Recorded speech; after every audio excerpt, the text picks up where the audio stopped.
What's up guys, welcome back for another video of Service Reset My Car. Today I'm going to show how you can reset the service indicator of a Peugeot.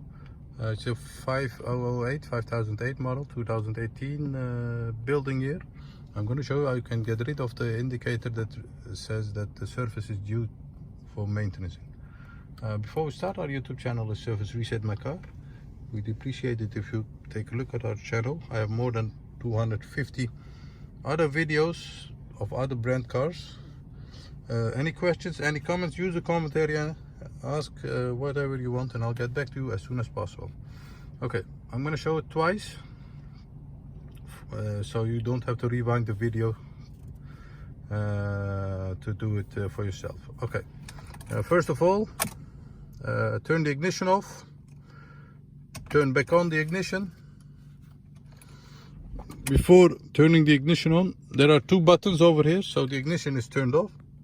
Two buttons. If you take a look over here, yes, this button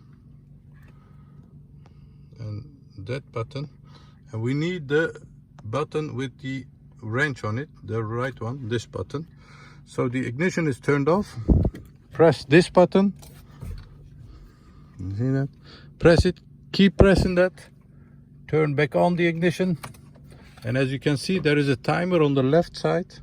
It counts back from 10 to 0, and when it reaches 0, it says that the surface is due, surface is resetted.